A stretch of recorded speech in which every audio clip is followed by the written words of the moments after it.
Por unanimidade, o Tribunal Regional Federal da 4ª Região em Porto Alegre confirma a condenação do ex-presidente Luiz Inácio Lula da Silva por recebimento de vantagem indevida no caso do triplex do Guarujá. E você vai ver também.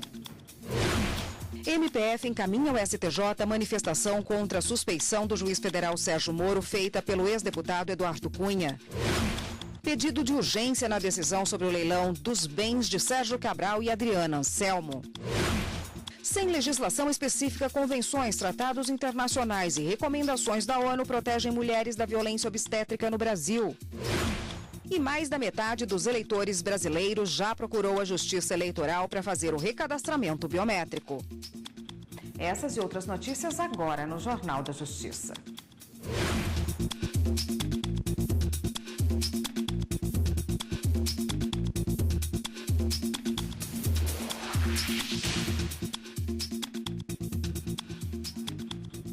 Olá, boa tarde para você. Lula tem pena aumentada em 3 anos pelo TRF da 4ª Região. Para os 3 desembargadores que julgaram o recurso, não há dúvidas de que o triplex no Guarujá era fruto de pagamento de propina da construtora para o ex-presidente da República. Depois de mais de 8 horas de julgamento, os desembargadores do Tribunal Regional Federal da 4ª Região decidiram aumentar a pena de Lula de 9 para 12 anos de prisão, com início em regime fechado. Infelizmente, está sendo condenado um ex-presidente da República, mas que praticou o crime e pactuou direta ou indiretamente com a concretização de tantos outros, o que indica a necessidade de uma censura acima daquela ordinariamente se firmaria na dosagem da reprimenda. O TRF4 manteve a condenação do ex-presidente pelos crimes de corrupção passiva e lavagem de dinheiro. Para o relator do caso, o desembargador Gebran Neto, ficou comprovado que Lula recebeu um apartamento triplex em Guarujá, São Paulo, como propina da construtora OAS em troca de favores na Petrobras. Do ponto de vista formal, o imóvel esteve e está averbado no cartório do registro de imóveis em nome da OAS, inclusive na unidade especificada. E isso se dá porque, além de não ter havido a transferência formal para nenhum outro proprietário, até a expedição do habite-se, o regime jurídico das incorporações exige que o empreendedor mantenha o imóvel registrado em seu nome até que a transferência se ultime na forma do artigo 32 da Lei 4591 de 64. Para o desembargador Leandro Paulsen, Lula foi beneficiário direto da propina do triplex. Relativamente à autoria e à culpabilidade de Luiz Inácio Lula da Silva, o vínculo de causalidade entre a sua conduta e os crimes praticados é inequívoco. Luiz Inácio agiu pessoalmente para tanto, bancando quedas de braço com o Conselho da Petrobras, forte na condição de presidente da República. A assunção do cargo de presidente, por certo que é honrosa, mas constitui essencialmente um munus público e dos maiores. A eleição e a assunção do cargo não põem o eleito acima do bem e do mal, não lhe permitem buscar fins nem agir por meios que não sejam os legais. O desembargador Vitor Laus destacou que os crimes foram comprovados por documentos e testemunhas. Há um elenco de pessoas, de profissionais, sejam eles da própria construtora OAS, sejam eles da Petrobras, que foram ouvidos. Esse elenco de pessoas, fora uma ou outra, na grande generalidade, na ampla maioria, foram depoimentos convergentes. Portanto, nós temos provas documentais, temos também provas testemunhais. Lula não vai ser preso de imediato. Uma eventual prisão só poderá ocorrer quando não couberem mais recursos aqui ao TRF4 e caberá ao Tribunal Superior Eleitoral decidir se ele vai ficar ou não inelegível. O julgamento que confirmou a condenação de Lula em segunda instância mudou a rotina na capital gaúcha. Foram realizadas diversas manifestações contra e a favor do ex-presidente. Foi montado um grande esquema de segurança, com bloqueios aéreos e terrestres. O expediente nos prédios públicos que ficam na região do TRF4 foram suspensos e o próprio tribunal se dedicou apenas ao caso Lula. Os desembargadores também analisaram recursos de outras 6 pessoas envolvidas no processo.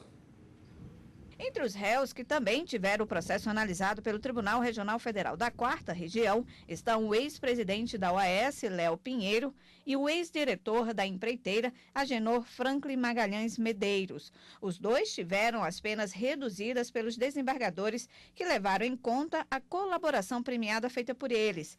Ambos também devem pagar multas. O ex-presidente do Instituto Lula, Paulo Okamoto, teve a absolvição mantida pelo crime de lavagem de dinheiro, mas a 8ª turma não atendeu o pedido da defesa para alterar a justificativa da decisão. Okamoto queria que constasse no processo não existir prova de que o réu tenha concorrido para a infração penal, em vez de falta de provas suficientes, fundamentada pela primeira instância. Também os desembargadores, por unanimidade, mantiveram a absolvição de outros 3 executivos da OAS: Paulo Roberto Valente Gordilho, Roberto Moreira Ferreira e Fábio Rory Ionamini, todos acusados de lavagem de dinheiro. O Ministério Público Federal encaminhou ao STJ a manifestação contra a suspeição do juiz federal Sérgio Moro da 13ª Vara Federal de Curitiba, requerida pelo ex-deputado Eduardo Cunha. A defesa de Cunha alega falta de imparcialidade do magistrado no julgamento da ação penal relativa à Operação Lava Jato. E a repórter Carolina Chaves, ao vivo, tem os detalhes para a gente. Boa tarde, Carolina. Boa tarde, Érica. Boa tarde a todos. Olha, além da falta de imparcialidade, a defesa do ex-deputado alega que o juiz Sérgio Moro divulgou opiniões sobre o caso nas redes sociais. Além disso, a defesa de Cunha diz que a transferência dele para um presídio estadual foi uma forma de forçá-lo a contribuir com as investigações. No parecer do Ministério Público Federal, cita 2 decisões. Uma delas do próprio juiz Sérgio Moro e a outra do TRF-4, da 4ª Região, que as 2 decisões rejeitaram o pedido de suspeição do juiz. Segundo o Ministério Público Federal, a defesa de Cunha não demonstrou a quebra de imparcialidade do juiz e diz que as opiniões sobre corrupção divulgadas pelo juiz Sérgio Moro nas redes sociais são genéricas e acadêmicas. O caso, Érica, deve ser analisado pelo Superior Tribunal de Justiça. Com você, Érica. Obrigada, Carolina, pelas informações. O Ministério Público Federal pede urgência na decisão sobre o leilão dos bens de Sérgio Cabral e Adriana Anselmo. A defesa do casal entrou com recursos contra a venda dos bens que estão bloqueados. Na avaliação do Ministério Público Federal do Rio de Janeiro, por causa da deterioração do imóvel do casal em Mangaratiba, é necessária uma resolução rápida do caso, com o julgamento dos recursos no curto prazo. Em um despacho de junho de 2017, 8 bens retidos por ordem judicial, incluindo a casa no condomínio Porto Belo, uma lancha, 3 automóveis e um jet ski, foram avaliados em mais de 12 milhões e meio de reais. Os valores das joias não foram estimados. O MPF rebateu a alegação da defesa do ex-governador de que não haveria relação entre os bens retidos e os crimes pelos quais foi denunciado e condenado. O julgamento caberá à primeira turma do TRF2, com sede no Rio. Um incêndio no início da manhã de hoje assustou funcionários da Câmara dos Deputados. O incêndio ocorreu no plenário, onde ficam os deputados durante as sessões. Algumas cadeiras e mesas e parte do carpete foram queimados. A fumaça tomou conta da sala. No momento do incêndio, o plenário não estava em uso. Ele foi interditado, assim como o comitê de imprensa e o salão verde da Câmara. A visitação pública foi suspensa. Segundo a assessoria da presidência da Câmara, as chamas começaram após um curto-circuito em uma das luminárias. Mas, de qualquer forma, a Polícia Civil do Distrito Federal fará nova perícia no local. As imagens foram feitas por um funcionário da Câmara que não quis se identificar. O desembargador federal Paulo Espírito Santo, do Tribunal Regional Federal da 2ª Região no Rio, decidiu manter preso Felipe Pisciani, filho do deputado estadual Jorge Pisciani, ex-presidente da Assembleia Legislativa do Rio. Pai e filho foram presos preventivamente por ordem da Justiça Federal na Operação Cadeia Velha. De acordo com a denúncia do Ministério Público Federal, Felipe Pisciani estaria envolvido no esquema de lavagem de dinheiro e de propinas pagas por empresários de ônibus. A decisão ainda será julgada por um colegiado do TRF2. E você vai ver ainda no Jornal da Justiça. Sem legislação específica, convenções, tratados internacionais e recomendações da ONU protegem mulheres da violência obstétrica no Brasil.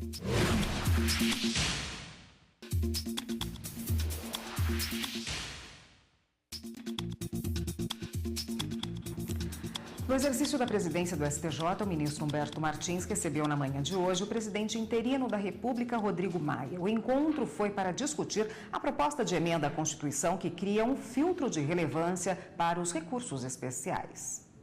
O encontro foi no gabinete da presidência do Superior Tribunal de Justiça. Rodrigo Maia e o ministro Humberto Martins falaram sobre a aprovação da proposta que cria o chamado filtro de relevância. Em março de 2017, a matéria foi aprovada na Câmara dos Deputados. Em julho, na Comissão de Constituição e Justiça do Senado. Mas ainda aguarda votação no plenário da Casa para passar a valer. Conhecida como PEC da relevância, a proposta tem o objetivo de reduzir o número de recursos que chegam ao STJ, considerado hoje o Tribunal Superior que mais julga. Cada ministro recebe cerca de 1.000 processos por ano. Com a mudança, o Judiciário espera agilizar o julgamento das ações, acabar com o congestionamento de recursos no STJ e tornar a justiça mais rápida, efetiva e produtiva. É uma questão que vem servir de filtro e agilizar as questões que tramitam no Poder Judiciário, em especial no STJ. A exemplo da repercussão geral no Supremo Tribunal Federal. E a nossa intenção é que a gente possa estar dialogando para aprimorar as leis, né, e agilizar com isso, né, o trabalho das Cortes Superiores, do STJ e do Supremo. Eu acho que o Legislativo precisa também dar a sua contribuição, simplificando a legislação, dando clareza jurídica para que na hora do julgamento, né, tanto o STJ como o Supremo, cada um na sua área, claro, tenham as condições de ter mais agilidade e responder também esse anseio da sociedade e que os processos possam caminhar com mais celeridade. A Advocacia Geral da União protocolou uma manifestação no Supremo Tribunal Federal em que defende que seja mantida a decisão do Superior Tribunal de Justiça que havia autorizado a posse da deputada federal Cristiane Brasil como ministra do Trabalho. A Procuradoria-Geral da República já tinha se manifestado pela proibição da posse de Cristiane. A cerimônia estava marcada para a última segunda-feira, mas foi suspensa por decisão da ministra Carmen Lúcia, presidente do STF, que solicitou manifestação à AGU e também à PGR. O caso ainda será analisado pelo Supremo. A deputada foi condenada a pagar R$60 mil por dívidas trabalhistas com 2 ex-motoristas. Levantamento aponta que pelo menos 25% das grávidas já sofreram algum tipo de violência obstétrica. Isso ocorre quando, durante o parto, as mulheres são submetidas a procedimentos inadequados ou não autorizados, abusos verbais ou psicológicos, entre outros motivos. Nesses casos, Defensoria Pública e Ministério Público podem e devem ser acionados. As filhas trouxeram um novo significado para a vida de Johanna. O sonho da maternidade se tornou real. Tudo teria sido perfeito se ela não tivesse sido vítima de violência obstétrica. Não me deixaram comer, não me deixaram beber água, não me deixavam me movimentar. Eles pediam para que eu me calasse toda vez que eu sentia um urro vindo ou um gemido de dor pela contração. Eles pediam para eu ficar calada, falavam claramente, cala a boca que você vai assustar as outras mães. Começou a sutura sem anestesiar o local, ela fez de uma forma muito bruta. A lembrança de dar à luz por muito tempo foi traumática. Foram anos para superar o sofrimento. E histórias de mães como a Johanna são comuns no Brasil. Segundo a Fundação Perseu Abramo, 1 em cada 4 mulheres já sofreu violência durante o parto. 25% das entrevistadas disseram ter sido vítimas de profissionais incapacitados. A Organização Mundial da Saúde considera a violência obstétrica uma grave violação dos direitos humanos. Isso engloba abusos verbais, restrição da presença de acompanhante e procedimentos não consentidos pela mãe. Atualmente, o Brasil não tem legislação federal específica que proteja as mulheres desse tipo de agressão. Mas o país segue convenções e tratados internacionais, além de recomendações da Organização das Nações Unidas. Caso esses direitos sejam violados, esses tratados podem ser invocados. Além disso, em razão da existência de diretrizes para a humanização do parto da Organização Mundial de Saúde, a gente acabou internalizando algumas regras, algumas normas, e existem normas administrativas que já prevêem alguns algumas ações para a redução de mortalidade materna, para a humanização do parto. Para evitar que outras mães sejam vítimas de violência obstétrica, Johanna se capacitou para se tornar doula. Hoje, ela acompanha gestantes no momento do parto e dá o tratamento humanizado que elas precisam. Tento, com o acompanhamento de doula, transformar a experiência dela de parto em algo positivo, né? Então, eu estou ali para estar no time delas, né? Eu estou ali torcendo por elas do jeito que elas merecem, né? Estou tentando acolher da forma que eu não fui acolhida no meu. Essas mulheres devem, toda vez que se virem diante de uma situação de violência, procurar a Defensoria Pública. A maioria das defensorias públicas do Brasil possui um núcleo específico de gênero e, geralmente, as defensorias também estão capacitadas para atender. Tem também Ministério Público, também com núcleos de gênero, ou as Procuradorias da Mulher, que fazem esse atendimento e podem fazer os encaminhamentos necessários para a garantia desses direitos ou para a reparação de dano. Às vezes a gente tem hipótese de que os danos são coletivos, então o Ministério Público também desempenha uma missão importante no combate à violência obstétrica. Bom, e para falar sobre esse assunto, está aqui a defensora pública e coordenadora do Núcleo de Defesa da Mulher do Distrito Federal, Dulciele Nóbrega de Almeida. Boa tarde, doutora. Boa tarde.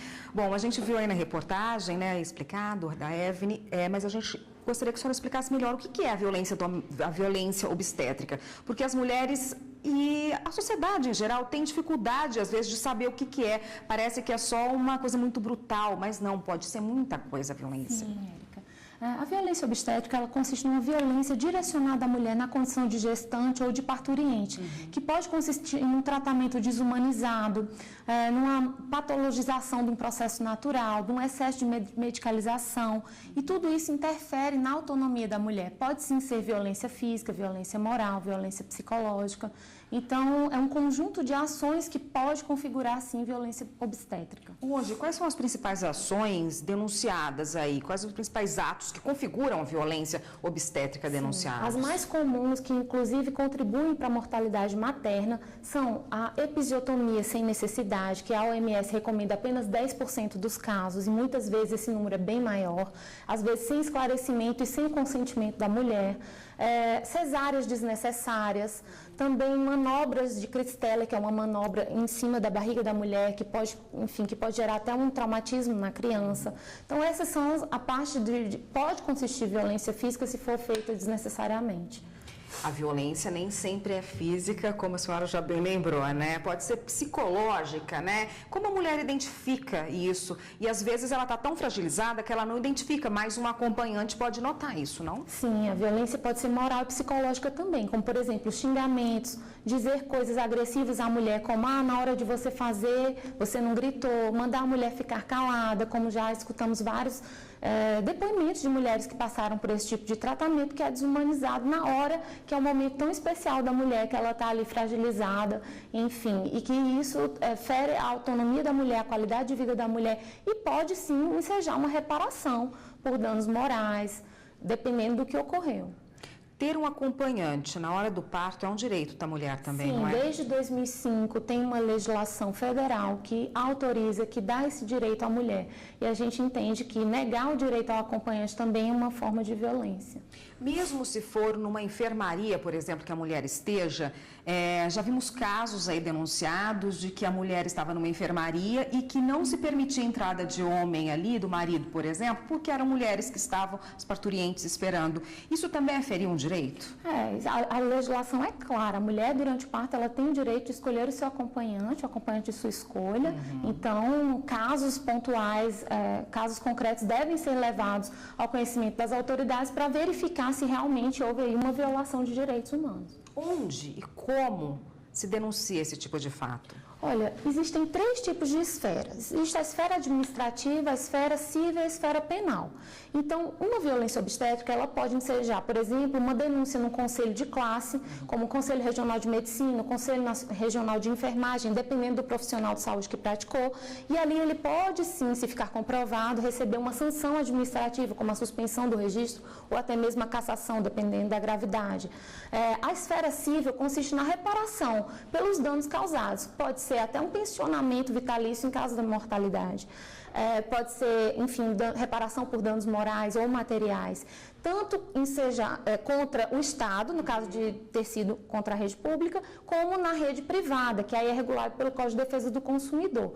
E na esfera penal, pode ficar configurado, por exemplo, uma lesão corporal culposa pela imperícia daquele profissional. E aí o Ministério Público vai avaliar se houve sim a prática de algum crime. Como que se faz a prova nesse caso? Porque muitas vezes só há testemunhas ali, né? As provas podem ser documentais, como, por exemplo, a defensoria vai poder depois ter acesso ao prontuário daquele paciente. O partograma, muitas vezes, é um documento que faz a evolução de todo o parto, do trabalho de parto da mulher. Então, a prova pode ser documental, pode ser prova testemunhal ou até mesmo uma perícia técnica. Se houver um dano físico, pode ser comprovado depois por uma perícia técnica, uma perícia médica, dentro do processo de reparação por danos. A legislação brasileira, ela não está preparada para isso? Ela poderia ser mais efetiva em relação a esse fato da violência obstétrica? Na verdade, nós temos tratados internacionais, a Convenção de Belém do Pará, a Constituição Federal, várias normas como a Lei do Acompanhante, o Código de Defesa do Consumidor, o Código Civil, mas não existe uma legislação específica, existem atos, às vezes, algumas portarias do Ministério da Saúde, resoluções da ANS, mas uma legislação específica, existem projetos de lei em andamento, mas ainda não temos uma legislação que faça realmente essa tutela integral desses direitos. Mas a gente pode, sim, utilizar toda essa legislação para garantir a não violação dos direitos da mulher e a reparação desses direitos. Eu acho que é bom informar também que as denúncias podem ser feitas no Ministério Público, na Defensoria Pública, a orientação jurídica, nos conselhos de classe, enfim, os advogados, a orientação jurídica é sempre importante. E no âmbito da sociedade civil, a Artemis é uma ONG que luta contra a violência obstétrica e pode também ter informações. Tá ótimo, doutora. Obrigada pela participação. Eu conversei com Ducele Nóbrega de Almeida, que é defensora pública, e conversou com a gente a respeito da violência obstétrica. Obrigada, doutora. Obrigada. Até a próxima. E você vai ver no próximo bloco do Jornal da Justiça. Mais da metade dos eleitores brasileiros já procurou a Justiça Eleitoral para fazer o recadastramento biométrico. A gente volta já já.